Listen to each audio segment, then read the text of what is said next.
हे YouTube family, स्वागत कर रहा हूँ आप सभी का हमारे इस प्यारे से चैनल स्काईकॉम अकेडमी में।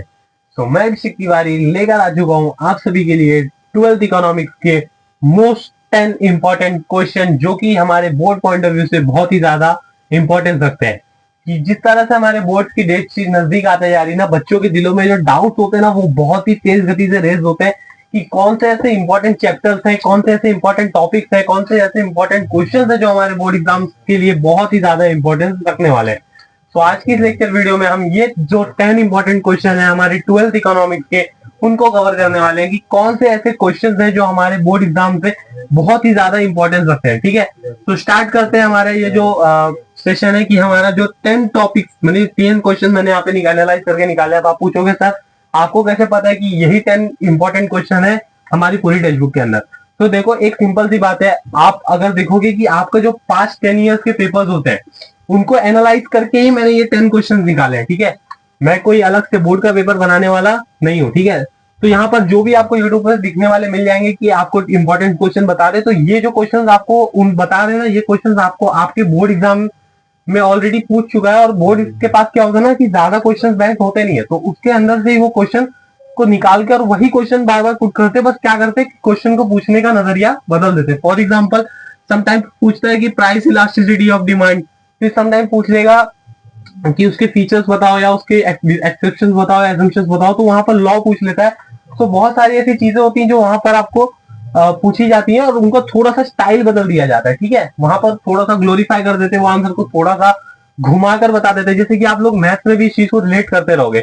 तो यहाँ पर इकोनॉमिक्स में भी सेम थिंग्स होती है, क्वेश्चन बहुत ज्यादा लिमिटेड होते हैं, तो इस वजह से एग्जामिनर्स के पास भी बहुत ज्यादा क्वेश्चन नहीं अवेलेबल होते हैं। तो वो क्या करते हैं ना, वही पास्ट ईयर क्वेश्चन को वापस से थोड़ा ग्लोरीफाई करके वही क्वेश्चन वापस पुट करते हैं।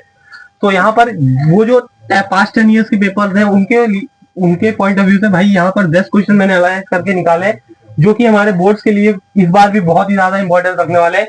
और अगर आप देखोगे तो भाई अगर आपने ये सब क्वेश्चन, ये 10 क्वेश्चन भी अच्छे से प्रिपेयर कर लिया ना, तो आपके इकोनॉमिक्स के लिए बहुत ही ज्यादा यूजफुल रहने वाला है। और आप देखेंगे कि अधिकतर तक क्वेश्चन जो कि आपके प्रीलिम्स में भी और आपके बोर्ड एग्जाम्स में भी जो इकोनॉमिक्स में लास्ट क्वेश्चन होता है 16 मार्क्स के लिए, वहां पर भी इंपॉर्टेंस रखता है। या 4 मार्क्स का जो क्वेश्चन होता है, या आपको डिसएग्री एग्री में भी जो क्वेश्चन आते हैं, डिफरेंस बिटवीन में भी जो क्वेश्चन आते हैं, ये जितने भी क्वेश्चंस आपको लिखने वाले हैं, मींस वर्ड राइटिंग पार्ट का आपको जितना भी इंपॉर्टेंट क्वेश्चन है ना, इन्हीं 10 क्वेश्चंस को एनालाइज करके वहां पर बनाया जाता है। फॉर एग्जांपल भाई आप देख सकते हो कि माइक्रो और मैक्रो में आपको डिफरेंस बिटवीन पूछ लेता है, या लॉ ऑफ डीएमयू पूछ लेता है। तो यहाँ पर ना क्वेश्चन इसी तरीके से पूछे जाते हैं। तो आज की इस वीडियो में हम उन्हीं 10 क्वेश्चन को अच्छी तरीके से समझने वाले हैं। और सेकंड टॉपिक हम ये समझने वाले हैं कि भाई आंसर को प्रेजेंट कैसे करना है। ठीक है, बहुत बच्चों को आंसर याद होते हैं, लेकिन उनको उनका जो लिखने का पैटर्न है, बोर्ड का जो लिखने का पैटर्न होता है ना, वो नहीं पता होता है। और वहां पर बच्चे ये कर जाते हैं कि सिंपल वे में आंसर लिख के चले आते हैं, पर बोर्ड के पॉइंट ऑफ व्यू से जब वो मैच नहीं होता है ना, तो वहां पर मार्क्स डिडक्शन होने के चांसेस होता है। फिर बच्चों को समझ में नहीं आता कि मार्क्स कट कहाँ गए। तो आज की लेक्चर वीडियो में ये सारे डाउट हम क्लियर करने वाले हैं। तो स्टार्ट करते हैं हमारी लेक्चर वीडियो, जो हमारे मोस्ट 10 इंपॉर्टेंट क्वेश्चन है इकोनॉमिक के। ठीक है, सबसे पहला क्वेश्चन हम जो देखेंगे भाई, वो बोलता है कि features of micro economics and macro economics. ठीक है, अगर आप लोगों ने हमारा लेक्चर वीडियो नहीं देखा है तो आप जाकर जरूर से देखिए, आपको पूरा डिटेल कॉन्सेप्ट माइक्रो और मैक्रो से रिलेटेड वहां पर मिल जाएगा। पहली बात, एकदम सिंपल आंसर है। अगर आप देखने जाएंगे तो यहाँ पर आपको इसको डिफरेंस बिटवीन में भी लिखने में आ जाएगा, जो कि हमारा 2 मार्क्स के लिए होता है। हार्डली 2 पॉइंट लिखने होते हैं। अगर आपके पास टाइम बचता है तो आप तीसरे पॉइंट के लिए जाएंगे। ठीक है, अगर आप देखेंगे तो माइक्रो इकोनॉमिक्स के अंदर बोलता है भाई इंडिविजुअल स्टडी है, मैक्रो इकोनॉमिक्स में ठीक इसी का ऑपोजिट एग्रीगेट स्टडी है। तो आप इस चीज को भी अगर दिमाग में रख रहे कि इंडिविजुअल स्टडी और एग्रीगेट स्टडी, तो आपका पहला पॉइंट यहाँ पर बनके रेडी हो जाता है। सेकेंड पॉइंट है भाई माइक्रो इकोनॉमिक्स स्लाइसिंग मेथड, बोल सकते हैं आप स्लाइसिंग मेथड जो होता है ना, वो हमारा कौन यूज करता है भाई, माइक्रो इकोनॉमिक्स यूज करता है। और उसके अपोजिट में जो मैक्रो इकोनॉमिक्स है वो लंपिंग मेथड यूज करता है। तो यहाँ पर भी आप लोगों को ये 2 पॉइंट आपका डिफरेंस बिटवीन का क्लियर हो जाता है। अगर आप सभी ने इसके पूरे फीचर्स याद करके रखे हैं तो ये लास्ट क्वेश्चन में भी पूछा जाता है। एक ही पूछेगा कोई भी, या तो माइक्रो इकोनॉमिक्स या तो macro economics with their feature. ठीक है, तो ये भी क्वेश्चन बहुत ज्यादा इंपॉर्टेंट है। फिर जो सेकंड बोलता है कि law of DMU with assumption and exception, law of DMU diminishing marginal utility, second chapter का मोस्ट इंपॉर्टेंट क्वेश्चन और मोस्ट रिपीटेड क्वेश्चन है बोर्ड पॉइंट ऑफ व्यू से। ये क्वेश्चन है ना भाई, आप लोग देखो जो लॉ वाले क्वेश्चन है ना, ये 3 से 4 क्वेश्चन आपके पूरी टेक्स्ट बुक के अंदर है। ठीक है, और ये 3 से 4 क्वेश्चन जो आपने, अगर आपने वीडियो नहीं देखा होगा तो भास्कर ने आप लोगों को बताया था कि जो 80% सिलेबस होता है, सॉरी जो 80% आपका मार्क्स कंटेन करता है ना, वो आपकी टेक्स्ट बुक में सिर्फ 20% ही सिलेबस होता है। तो उन्हीं 20% सिलेबस से एनालाइज करके ये 10 क्वेश्चन निकाले गए, ठीक है। तो आप लोग देखो कि ये जो लॉ वाले क्वेश्चन होंगे ना, 1 2 3 क्वेश्चन ही है यहाँ पर, और इन तीनों में से एक क्वेश्चन आपको बोर्ड एग्जाम में दिखने ही वाला है, मतलब इंपॉर्टेंट भी है और वो वहां पर प्रेजेंट रहेगा ही रहेगा। हो सकता है वो 4 मार्क्स में आए, हो सकता है वो 8 मार्क्स में आए, पर वो क्वेश्चन आने ही वाला है। सेकंड, फिर थर्ड क्वेश्चन जो है हमारा है भी law of demand with their assumption and exception. Law of demand, भाई ये डिमांड चैप्टर डिमांड एनालिसिस से रिलेटेड है, और ये चैप्टर को भी हमने हमारे डिटेल कॉन्सेप्ट में, ठीक है, वो हमारी जो वन शॉट लेक्चर वीडियो है, आपको डिस्क्रिप्शन में लिंक भी मिल जाएगा, और आप लोगों को अगर देखना हो तो आपको चैनल पर भी वो वीडियो अवेलेबल मिल जाएंगी। और ये डिमांड एनालिसिस का एक ही वन शॉट लेक्चर में हमने पूरा चैप्टर खत्म किया है। उसके assumption, exception, law of demand सब एकदम डिटेल कॉन्सेप्ट में आपको एक्सप्लेन किया गया है। और अगर आप देखने जाएंगे तो लॉ ऑफ डिमांड और लॉ ऑफ सप्लाई, ठीक है, आप इसका सेकंड अपोजिट भी देख सकते हो कि law of supply with their assumption and exception, ठीक है। अब मैंने आप बोलोगे कि सर एजम्पशन भी लिखा है एक्सेप्शन भी लिखा है, तो क्या दोनों लिखने का है? तो यहाँ पर दोनों नहीं लिखना होता, यहाँ पर आपको ना एक ही चीज मेंशन वहां पर करेगा। अगर आपको क्वेश्चन इस तरीके से आता है कि law of DMU with assumption and exception, तो वहां पर आपको 4 पॉइंट लिखने हैं दोनों के, ठीक है। तो यहाँ पर जो आपके लॉ वाले क्वेश्चन है ना, वो 3 क्वेश्चन में से एक क्वेश्चन फिक्स आपके बोर्ड एग्जाम में आपको दिखने वाला है। तो मैं आपको बोलूंगा कि भाई इन 3 क्वेश्चंस को तो जरूर से प्रिपेयर करके जाना। फिर आ जाते हैं नेक्स्ट क्वेश्चन पे, जो बोलता है भाई प्राइस इलास्टिसिटी ऑफ डिमांड। हमारा जो प्राइस इलास्टिसिटी ऑफ डिमांड का जो चैप्टर है, इसको भी हमने वन शॉट लेक्चर में पूरा चैप्टर जो है हमारा वो क्लियर करके लिया हुआ है, अवेलेबल हमारे डिस्क्रिप्शन बॉक्स में, और चैनल पर भी उसकी लिंक या उसकी वीडियो आपको मिल जाएगी, ठीक है। तो जो हमारा इलास्टिसिटी ऑफ डिमांड है, इसमें 3 ही टॉपिक है, पूरे चैप्टर में 3 ही टॉपिक है। एक हमारा इनकम इलास्टिसिटी ऑफ डिमांड है, दूसरा शायद परफेक्ट इलास्टिसिटी ऑफ डिमांड है, और तीसरा हमारा जो है वो प्राइस इलास्टिसिटी ऑफ डिमांड है, ठीक है। तो और उसमें भी अगर हम एनालाइज करने जाए ना, तो प्राइस इलास्टिसिटी ऑफ डिमांड का जो क्वेश्चन है ना, ये मोस्ट इंपॉर्टेंट क्वेश्चन है। क्यों ऐसा मोस्ट इंपॉर्टेंट मैं बोल रहा हूँ? क्योंकि ये क्वेश्चन है ना, आपको आपके बोर्ड एग्जाम में अगर आप पास्ट 10 ईयर्स का क्वेश्चन पेपर देखने जाओगे ना, तो मुझको लगता है ना कि हर पेपर में ये प्राइस इलास्टिसिटी ऑफ डिमांड का क्वेश्चन आपको वहां पर देखने को मिल जाएगा। तो मैं आपको ये रिकमेंड करूंगा कि भाई प्राइस इलास्टिसिटी वाले चैप्टर में ये एक आंसर आपके लिए बहुत ही ज्यादा इंपॉर्टेंट रखने वाला है, ठीक है। और इस बार हो सकता है कि प्राइस इलास्टिसिटी ऑफ डिमांड का क्वेश्चन पूछ भी ले 8 मार्क्स के लिए, तो आप बहुत मतलब इंपॉर्टेंट क्वेश्चन है, तो आप उसको जरूर से करके जाइए। लॉ ऑफ सप्लाई, मैंने जैसे आपको बताया, लॉ ऑफ डिमांड का ठीक उल्टा है लॉ ऑफ सप्लाई। अगर आप देखने जाओगे, लॉ ऑफ डिमांड में बोलता है higher the price of the commodity lower the quantity is demanded. Supply में क्या बोलता है? Higher the price of the commodity higher the supply of commodity will happen, ठीक है। तो यहाँ पर आप लोगों को ना ठीक इसी का अपोजिट यहाँ पर लिख जाएगा। और law of assumption with exception है भाई, तो दोनों में से अगर दोनों पूछता है तो 4 पॉइंट, अगर एक ही पूछता है तो आपको पूरा 8 पॉइंट वहां पर मेंशन करना होगा। आप पूछोगे कि सर एजम्पशन में तो है, बट एक्सेप्शन में 6 ही पॉइंट है, तो 6 ही लिखो, पर उसको प्रेजेंट कैसे करेंगे उस आंसर को, उसको हम यहाँ पर देखेंगे। उसके पहले जो नेक्स्ट क्वेश्चन उनको कंटिन्यू कर लेते हैं भाई। 6 पॉइंट को क्या बोलता है? Features and meaning of national income. National income जो हमारा चैप्टर है, इसका मोस्ट इंपॉर्टेंट क्वेश्चन जो कि लगभग हर साल बोर्ड एग्जामिनेशन में पूछा जा रहा है, वो कौन सा क्वेश्चन है भाई? Meaning and features of national income. ये क्वेश्चन आपको आपके बोर्ड एग्जाम में दिखने ही वाला है। Means what? One of the most important question मैं बोलूंगा इन 10 टॉपिक्स में भी अगर कोई मोस्ट इंपॉर्टेंट क्वेश्चन है तो meaning, price elasticity, law of supply and law of DMU demand. तो ये जो 5 क्वेश्चन है ना, ये 10 क्वेश्चन में भी अगर कोई इंपॉर्टेंस अगर निकालने जाए ना, तो ये 5 क्वेश्चन है। अगर आपने ये भी 5 कर लिए ना, तो आपको बहुत ही ज्यादा इंपॉर्टेंट रखिएगा। बट मैं बोलूंगा आप सभी को कि अभी भी अपने पास बहुत सारा टाइम है।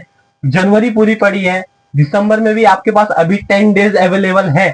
तो आप लोग ज्यादा से ज्यादा ना छोड़ दीजिए, जितना सिलेबस हुआ है इनफ है। आप खाली एक ही चीज करनी है, उसके ऊपर रिवीजन करना है। और आपने अगर हमारी प्रैक्टिस वाली वीडियो नहीं देखी है तो वो भी जरूर से देखना, कि वहां पर मैंने बताया कि भाई प्रैक्टिस एंड रिवीजन अपने लाइफ में भी और अपने एग्जाम में भी कितना ज्यादा इंपॉर्टेंस रखता है, ठीक है। नेक्स्ट क्वेश्चन जो बोलता है भाई, reason for the growth of government public expenditure. ये क्वेश्चन आप अपनी डेली लाइफ से भी रिलेट कर लिख सकते हो। क्या बोलता है भाई कि गवर्नमेंट का पब्लिक एक्सपेंडिचर क्यों बढ़ रहा है, ठीक है। अगर आप देखोगे तो पहले के जमाने में लोग है ना अपने रूरल एरिया मतलब गांव वगैरह में रहते थे। अब क्या कर रहे हैं लोग, वहां से पलायन करके सीधा आ जा रहे हैं मुंबई के अंदर। तो पब्लिक क्या कर रही है, अर्बनाइज कर रही है, और गवर्नमेंट भी क्या कर रही है ना, गांव में भी सोलार पैनल वगैरह दे रही है, तो चीजों को क्या कर रही है, अर्बनाइज कर रही है। जब चीजों को अर्बनाइज करेंगे तो वहां पर आपका एक्सपेंडिचर बढ़ेगा। पॉपुलेशन ग्रोथ कर रही है तो वहां पर आपका एक्सपेंडिचर बढ़ेगा। फिर आप डिजास्टर मैनेजमेंट वगैरह का अगर आप कोर्स देख रहे हो तो गवर्नमेंट फ्रीली अवेलेबल करवा रही है, तो वहां पर भी आपका जो कॉस्ट है वो बढ़ जा रहा है। तो यहाँ पर कुछ ऐसी चीजें हैं, कुछ ऐसे पॉइंट्स है जहां पर गवर्नमेंट का जो एक्सपेंडिचर है ना वो कंटिन्यूसली बढ़ जाता है। फिर आ जाते हैं भाई नेक्स्ट क्वेश्चन पर, जो बोलता है function of the commercial bank. ये क्वेश्चन है ना भाई, कॉमर्शियल बैंक अगर आपने यहां पर पढ़ लिया ना तो आपका जो ओसीएम का टॉपिक है, अगर आप सभी को याद रहेगा ओसीएम में जो हमारा 4th चैप्टर है, ठीक है, उसमें एक क्वेश्चन है फंक्शंस ऑफ कॉमर्शियल बैंक या टाइप्स ऑफ कॉमर्शियल बैंक, आप देख सकते हो। वहां पर भी ना आपको ये वाले जो रहेंगे ना, ये वाला एक क्वेश्चन आपका ओसीएम के लिए भी प्रिपेयर हो जाएगा, ठीक है। तो यहाँ पर अगर आपने ये क्वेश्चन भी किया ना तो ये आपके 4 मार्क्स के लिए, मैं नहीं बोलूंगा कि 8 मार्क्स के लिए, 8 मार्क्स के लिए आपको ओसीएम में पूछ सकता है जरूर से, लेकिन यहाँ पर शायद ही 8 मार्क्स के लिए पूछे, बट 4 मार्क्स के लिए क्वेश्चन आपको एग्जामिनेशन में फिक्स देखने मिलने वाला है। क्या क्वेश्चन है, function of the commercial bank. और ये क्वेश्चन ओसीएम के पॉइंट ऑफ व्यू से भी बहुत ज्यादा इंपॉर्टेंस है, तो मैं बोलूंगा भाई कि ये क्वेश्चन आप जरूर से पढ़ के जाइए। 9th पे जो हमारा आता है भाई, classification of market on the basis of time. भाई की जो हमारे मार्केट, जो 5वां चैप्टर है मार्केट वाला, वो मार्केट के अंदर जो हमारा एक मोस्ट इंपॉर्टेंट क्वेश्चन आता है वो क्या आता है भाई, classification of market on the basis of time. जो हमारे क्लासिफिकेशन है वो सारे को अपने को अच्छे तरीके से करके जाना है। और जो 10th पर पूछता है भाई, feature of the reserve bank of India. अब आप बोलोगे कि भाई फीचर्स जो हमारे रिजर्व बैंक ऑफ इंडिया के हैं, ये भी हमारा शायद कॉमर्शियल बैंक वाले चैप्टर से ही है। तो ये दो क्वेश्चन एक ही चैप्टर में से पूछे जाते हैं। देखो ये जो क्वेश्चन है ना ये आपको 4 मार्क्स के लिए इंपॉर्टेंस है, बट अगर आपको ये क्वेश्चन है ना ये डायरेक्टली 8 मार्क्स के लिए क्वेश्चन पूछा जाता है। क्या पूछेगा, state the meaning of reserve bank of India, और उसके बाद features of reserve bank of India, ठीक है। और ये क्वेश्चन जो 8 मार्क्स के लिए पूछा जाएगा ना, ये आपको बहुत मतलब आप बोल सकते हो ना कि आप इसको रिलेट कर सकते हो। क्यों रिलेट कर सकते हो भाई, करेंसी मेकिंग है, ठीक है।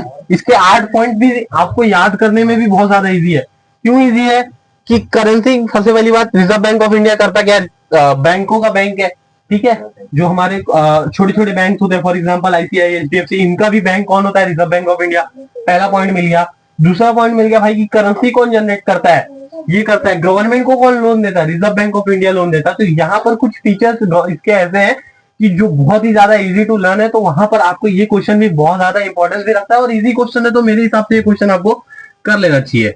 तो ये थे हमारे 10 क्वेश्चन। अगर आप बोलोगे कि सर इन टेंस में भी, कि इंपॉर्टेंस में भी अगर इंपॉर्टेंस निकालना है ना, तो सीधा सीधा याद रखो, law of demand, law of DMU, law of supply, price elasticity of demand, और reason for the growth of public expenditure. तो ये 5 क्वेश्चन इन इंपॉर्टेंस के भी इंपॉर्टेंस है, जिसमें से आपको एक क्वेश्चन तो फिक्स आपके बोर्ड एग्जाम में आपको दिखने ही वाला है। तो उम्मीद कर रहा हूं कि आप सभी को ये 10 क्वेश्चन जो आपको इंपॉर्टेंस बताए गए हैं वो आपको अच्छी तरीके से समझ में आए होंगे। अब आ जाते हैं भाई कि हमारा जो आंसर हमको प्रेजेंट करना है उसको लिखना किस तरीके से, ठीक है। सबसे ज्यादा मार्क्स जो कटते हैं ना वो यहीं पर करते हैं कि आंसर को प्रेजेंट किस तरीके से करना है। बच्चों को आंसर तो याद होते हैं, बट उनको पता नहीं होता है ना कि बोर्ड एग्जाम में प्रेजेंट कैसे करना है आंसर। क्योंकि अब तक जो हम क्वेश्चन लिखते आए हैं, आंसर लिखते आए हैं, वो आपको हार्डली कितने मार्क्स का पूछा जाता था, 5 मार्क्स का पूछा जाता था, ठीक है। आपको हार्डली कितने मार्क्स का पूछा जाता था, 5 मार्क्स का पूछा जाता था, वो भी साइंस के अंदर। आई थिंक सो इससे ज्यादा मार्क्स के आपके क्वेश्चन अभी तक 10th स्टैंडर्ड में नहीं हुए।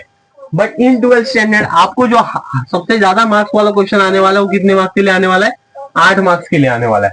तो 8 मार्क्स के लिए जो क्वेश्चन आपको मिलने वाला है ना, ये 8 मार्क्स का क्वेश्चन आपको प्रेजेंट किस तरीके से करना है, क्योंकि वहां पर कुछ पॉइंट्स होते हैं जहां पर आपको फुल एंड फुल 8 पॉइंट नहीं होते।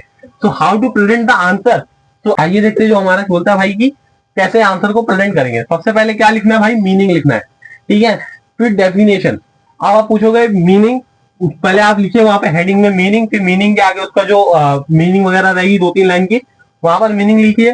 फिर डेफिनेशन। अच्छा अब मैं आपको बताऊं भाई, आप मीनिंग में ना कुछ ऊपर नीचे कर सकते हो, ठीक है, बट आपको डेफिनेशन है ना एज इट इज, जैसे आपकी टेक्स्ट बुक में दिया हुआ है वैसे ही लिखना है, इकोनॉमिक्स में भी एज वेल एज आपके ओसीएम में भी जो आपके थियरी सब्जेक्ट है ना, वहां पर जहां जहां पर आपको ये वर्ड दिख जाए, डेफिनेशन हो गया, लॉ हो गया, तो यहाँ पर ना उसको एज इट इज ही लिखना है। क्योंकि कोई भी अगर इकोनॉमिक्स अगर अपनी डेफिनेशन देता है या अपने लॉ बताता है, तो आपको लॉ या डेफिनेशन को लॉ या डेफिनेशन जैसा ही लिखना है, आपको अपने मर्जी से वहां पर वर्ड एक्सचेंज नहीं करने, ठीक है।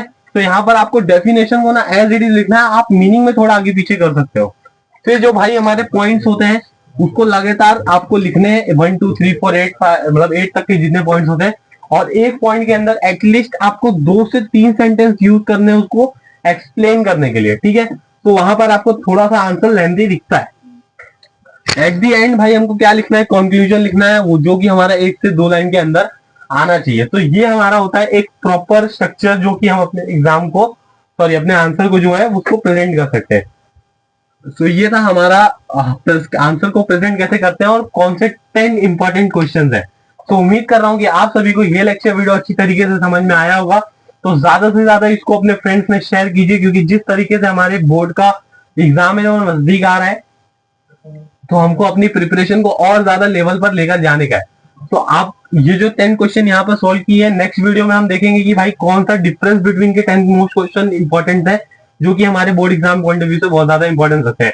वैसे तो अगर आप लोग ने ये 10 क्वेश्चन भी कर लिए ना, तो वहां पर आपको और उससे ज्यादा कुछ पढ़ने की जरूरत नहीं है, क्योंकि वहां पर ना सिर्फ यही क्वेश्चन होते हैं। थोड़ा सा मैंने बोला ना कि ग्लोरीफाई कर देता है और क्वेश्चन को बदल देता है और आपको लगता है कि नया क्वेश्चन आया, ठीक है।